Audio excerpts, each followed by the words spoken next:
All right, click the link show a channel here over at SubStars. So the Fantastic Four actor plays the Hulk. No, not the Hulk. The Thing wants to smash the Fash, which in their world just means ordinary people who disagree with them in any way whatsoever. The thing is, most of us ordinary people are tired of this kind of Trump derangement, George Floyd type of syndrome. But the left, and the left is one thing, but the Hollywood left is in a even deeper echo chamber where they think it's still that 2016 kind of Trump derangement anger meets the 2020 summer of love, riots, and protests, Rittenhouse type of vibe. Where I don't know, people, maybe the left actually cared about all that kind of nonsense, but a lot of other people just kind of pretended to care to go along with that. So a part of what is hurting Hollywood, and Hollywood has been hurting lately, is, and at first it was like, oh yeah, screw Hollywood. Now I look around and movies coming out and think, oh, I'll go get that big screen experience and, go get something, go get some superhero movie. And then I look at them like, oh no, they're still not good. They still haven't turned it around. It's just not, it's like you're not.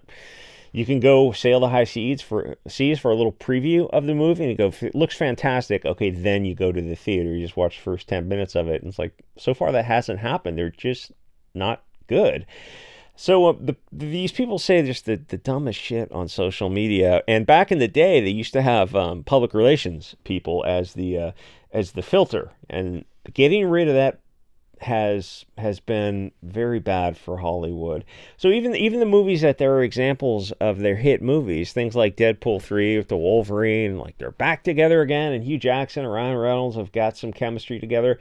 Yeah, that's true. It was, it was all right. It was fun to see. It was good, but it was fun to see once. And it's more that all the movies in the past 5 years surrounding it just haven't been good. Everything's relative. And so as movies get worse and worse, you start looking at a movie that if it was during the peak, like 15 years ago, or compared to the earlier Deadpool, Guardians of the Galaxy, those peak movies, this would have been openly called a bad movie, and it would have bombed, but it's not anymore because you're all like Black Adams, Black Widow, Shang-Chi, all these kind of movies that are even more mediocre than that. It's kind of movies where you see them once, and there's nothing memorable about them. There's no lines that stick with you. There's no scenes that stick with you, and you never want to watch it again. And that's a lot of it is like if you like a movie, you'll go see it. Then you might go sail the high seas with VPN and actually get yourself a copy of the movie. But movies that you just see once, you can go watch them online, and you don't need a copy of it because you'll never watch it again. And I remember when I was in college, my roommate and I would go to the matinee and we'd watch movies like all day for $5. And unfortunately, those days are long gone. And I kind of wonder if there's a financial path for Hollywood, for the theaters, to bring back some kind of model to get people back into the theaters, like half price Mondays or 2 for Tuesday. I think they did that back in the day if you're willing to sit through 2 movies. And I don't know if I can comment on the changing demographics. The difference in the past few decades has changed how theaters market to people. It's made it harder to market movies to it's harder to market to a mixed audience that don't have anything in common with each other. And even when they make movies for different groups, like Blue Beetle was like a Mexican story or something, and they didn't show up for the movie. So, why bother making the movie in the first place? But they keep bending over backwards to put all this diversity and girl power in movies, and the people they're making the movies for just don't show up and see them. But it's like, heaven forbid you just make a movie for the people who actually do go to the theaters. And like, well, I wouldn't hold your breath waiting for that. So the ordeal of going to the theater, like, it's not nothing to get to a theater and park and get popcorn. And this movie, they said it was for it was an adults movie, but kids could see it too. Over a certain age, you have to wonder if it's just worth the energy because your back hurts, you have to park, and the movie is just going to be mediocre. These were not movies that were a friend watches a movie and then they send you a text and they go, oh, this movie was really good, you should check it out. That doesn't happen anymore. People don't talk about movies like they used to. And for the past 10 years, you might as well wait for movies to come out on Disney Plus or HBO And then you got to think, well, why am I paying a monthly fee for one of these subscription services and then go to a theater and pay for a ticket and popcorn? And I just looked up one of the local theaters, and it was $17.50 for a ticket, plus like say $10 for popcorn. So for two people, it's going to be $46. And then you got to figure out, like, well, you're already paying for a streaming service, and if the movie is great, you're going to pay for that big screen experience. Most people will accept that because it's really like one movie a year. But the movies just aren't great anymore, and there's not even one great movie a year. And I looked at my local theater for like seating times for 9 o'clock that night, and there was one seat taken. So I saw the Johnny Depp Jack the Ripper from Hell movie the other night, and I actually put the phone down and I paid attention to it. Oh dear God, that is not easy on the eyes, because it was a well put together movie, and it surprised me that I found that I was really watching a movie. And after I started to wonder, like, well, what made that movie so good? And to state the obvious, it had memorable scenes that made sense, and also had good chemistry between the actors, where they had the prostitutes sitting around a table at a bar, and they really sold the characters, especially when you consider that the prostitutes were not exactly models in real life at the time under Jack the Ripper. And then they had like Heather Graham, who was beautiful, playing a hooker. It was like she was too beautiful to be a hooker. Police state, and this is what it's like. Well, I mean, maybe you should go back to your police state, because I don't think we need you here. And then the movie goes from a strong scene where they set up a growing fear of the madman, the Jack, and the transition to a scene of Depp and the Hobbit guy, actor played the Hobbit, trying to collect evidence that makes sense of the killer, which could be anyone, and suspicion goes from character to character. And then I looked up the movie, and it didn't get good reviews, but it was still better than anything Marvel and DC have put out recently. So one kind of wonders, well, why don't you make better movies now? And are you even trying to make better movies? Kevin Feige recently gave an interview where he's explaining why the movies have been bombing lately. And it's the same excuse that Bob Iger gave for the Star Wars various streaming shows bombing, that they're releasing too many of the streaming shows or the films, not just that the shows are too woke for the audience, which they will never admit to. Like, the concept of that is not even on the table. In fact, I wonder if that's even discussed, if that's just like an elephant in the room, where they some things are just not discussed even in private, which is weird, because you're dealing with billions of dollars. You can release as much of a product as you want, as many streaming shows, as many movies.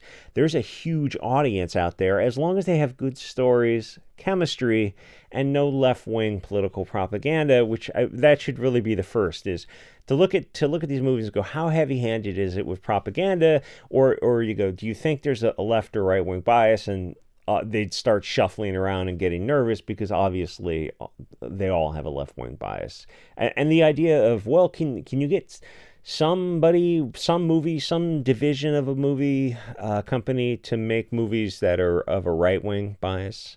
And that would, like, you'd just be shown the door or toss out of the top floor window. The potential audience for movies is out there, especially now. I mean, even I'm kind of looking around for that big theater experience, and it's just there's nothing out there. People want that. People like that surround sound, the rumble of the bass, as long as it's it's a white area, it's safe and whatnot. Especially we don't need people talking during the theater. Especially in this dog days of summer, air conditioned theater and popcorn or whatnot. But the movie has to be better than just like, okay, it was fine. And you look at a movie, and I was starting to think, like, for 4 people, just for the tickets, it'd be like $70 or something. It's plus popcorn, plus whatever. It's got to be worth it. Back in our day, we of course smuggled things in. Like when we were kids, no parent allowed their kid to get anything from a concession stand. That just was like haram. That was for rich kids or something. And it's like I wouldn't say we were poor kids or anything like that. It was just. No, it was just completely off limits. It wasn't even considered. It was kind of funny. But the movies have got to be better than okay, and I'm tired of movies just being okay. The movies have a production budget that's some asshole with $100 Kindle and dogs and cats barking in the background and literally trying to eat my cell phone can't compete with what Hollywood has. They have everything to capitalize on all this potential. They have all the tech in the world, the actors and budgets, and they just refuse to do anything with it. So anyway, when the actor says he wants to murder the Fash, because that's what he's saying, but he's the Hulk, he wants to throw them into space, where they will die for wrongthink? Is that what you're saying? That's a type of stochastic terrorism to focus violence against right-of-center people. He didn't say he wants to throw extremists on the right and the left, or communists or Antifa. And if he said he wanted to throw communists and Antifa into space, he'd never work in Hollywood again. And they, of course, don't define what a fascist is, because it means whatever they want it to mean. In their mind, Trump is a fascist. The guy who got elected and stepped down got elected again, or Shapiro or Laura Loomer and whatever. Mostly what they consider fascists are just white people who don't hate being of European origin, or perhaps even quite happy with it. Or if you want borders, or a wall, maybe audit the Fed and Fort Knox. They weren't thinking of like audit the gold and Fort Knox, maybe the Epstein Island list, or fire like some of the FBI, or maybe even all of the FBI. I don't think anyone has been fired or arrested for election interference or malicious prosecution for J6. I'm kind of weird. I guess I got distracted. Anyway, according to them, their grandfathers are also fascist, as well as the literal Japanese fascist. It doesn't make sense because they don't think logically about things. They emotionally virtue signal, and they just parrot the stupid things they hear from the globalist media. So to break down what he's saying is, if he had power, then he would murder people who hold ideas that he disagrees with. So the mens rea, not the actus reus. The thought crime is worthy of murder to him. Not even going to send us to the gulags. But that's all it is. It's a state of mind. No fascists are burning down buildings or attacking people on the street. You don't get jumped in Cincinnati by fascists. You don't get robbed at an ATM by a fascist. Somebody on Twitter goes, you don't look over your shoulder at an ATM for Nazis, and we all know that's true. Though in burglary commercials where they have like alarm companies, it's always white skin underneath a ski mask every single time. It showed, and somebody collected like 50 images from those kind of when they have to show a criminal with a crowbar and a leather jacket and a ski mask, and in every single image it filled the screen. Every single image were people who look like me. It shows the power of media propaganda, and Mayorkas and Garfinkel from the Biden era saying that white nationalists in America were the greatest threat. They're not. That's a lie. That's called gaslighting. But the thing is, if you repeat it often enough, eventually you learn the lay of the land, and you know what things are politically incorrect, and eventually it becomes politically incorrect to say you don't trust the media. It becomes some sort of dog whistle, where it wasn't that long ago that the left didn't trust the media. The media, the military industrial complex, they didn't trust any of that. It's like, well, what happened? Suddenly Bank of America is funding your gay pride parade. Or CNN saying that the black shooter was possibly white. Why would you mention it at all? How is that relative or probative in any case? If you don't mention it, you don't mention race any other time unless it's fair skin. And like the guy was clearly black. Like even in the blurry image, you could look and you could see the hair and the skin. It's absolutely insane that the media is so biased, and then people are so brainwashed that they think that's a probability. Is a possibility, yes, but like Occam's razor, it's just not. They think like people are so brainwashed, they think mass shootings are mostly white, and then people will swear to you up and down, and then you show them some FBI table, and they don't like. It shocks them that things are. Or you ask them like about police shootings, how many police shootings they think are done a year in various scenarios, and they have no idea. It's like they overestimate it by orders of magnitude. The greatest domestic terrorist attack was 24 years ago, September 11th, 2001, and it was by Muslims. So when the government or media discuss it, when they're talking about domestic terrorism, they post charts from 2002 instead of logically from 2000, which would be turn of the century. It would be 25 years. That would make sense. Or they measure mass shootings, but then they exclude gang violence because it's not white. So they try to manipulate the nomenclature as much as possible to torture it and twist it into knots to try to get it where it's somehow white people. But believe it or not, even excluding gangs, it's still not white people. So, like, we're not the people that they need to throw into space. We're not a danger to anyone for having wrong think. It's you see this kind of shit all the time from the left, and you look at them and you go, in Chicago, there's two deletions a day, every day on average. The BLM years from 2020 and 2022 were even higher rates, and like nobody mentions it, nobody cares about it. Captain America with Ta-Nehisi Coates, right? The comic book, and he's focused on blonde militias in Idaho, and you look at him and go like, so why not like gangs in Chicago, Detroit, St. Louis, Dallas?